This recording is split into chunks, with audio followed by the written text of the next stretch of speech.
Now, I would say that this looks like CrossFit have opened the door for the return of super teams.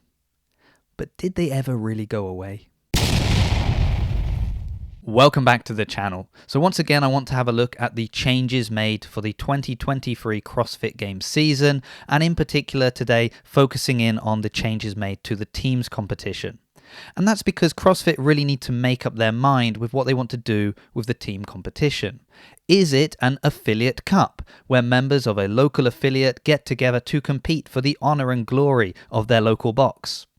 Or do they just want a team competition made up of the best, or should I say best known, athletes? Because it definitely seems like the changes to the rules are just opening a door for the return of super teams.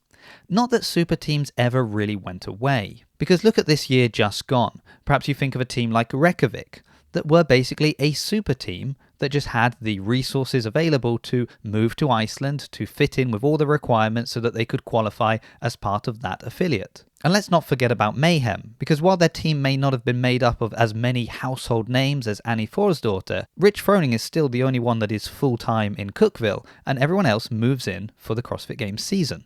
But here's a question. Does that really matter? Maybe this was actually a benefit of the old system. If you were a member at Reykjavik, it might have been nice to get to hang out with the likes of Khan Porter.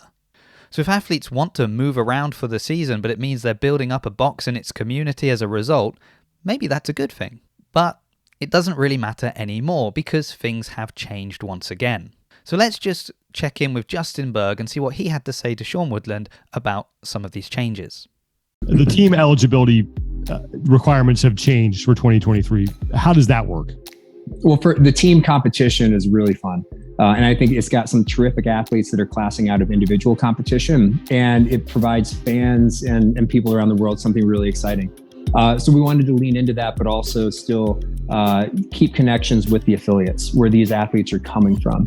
One of the challenges that we've had over time is that it's very difficult to create a bright line on when people become a member.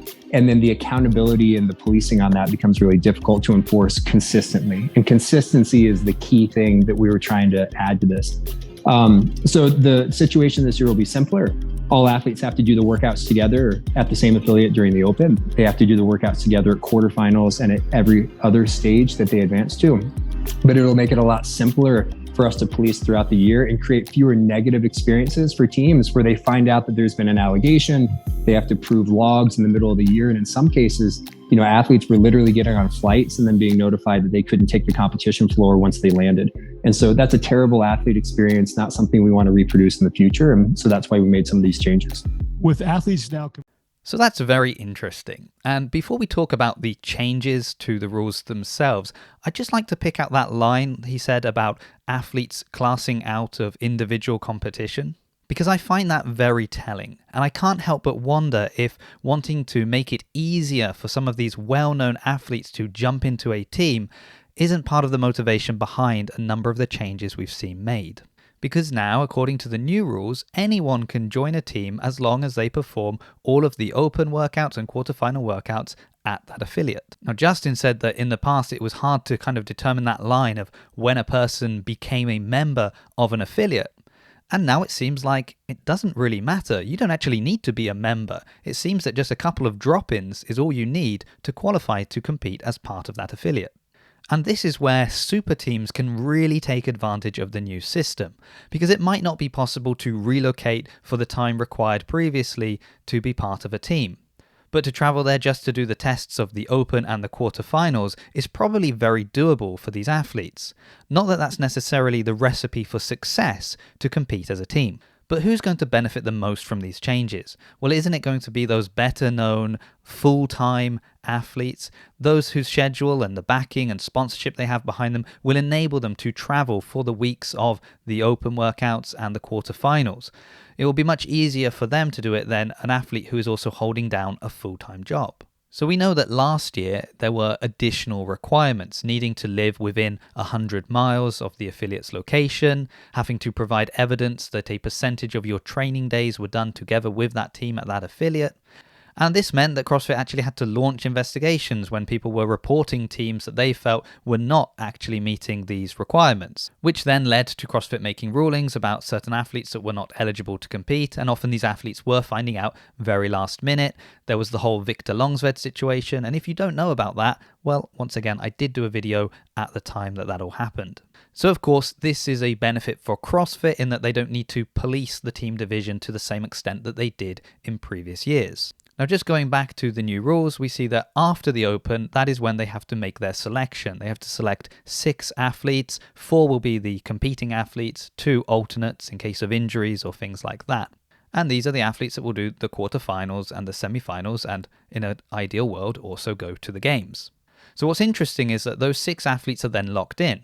But that does mean that if 3 of those athletes decided to compete as individuals or in the age group, well, now your team is out of the competition because you just don't have enough people. So hopefully that means the people that do sign up for team competition will be dedicated to that team. We're not going to see affiliates just stacking their team with the top athletes they have and then risking to actually lose them before the team competition. So on reflection of these changes, it definitely looks like this is easier for CrossFit to manage, but it's definitely easier for athletes to manipulate this and to create super teams. And I suppose that leads to my final question. If it is going to be such an easy system for these athletes to manipulate, why pretend it's still an affiliate cup?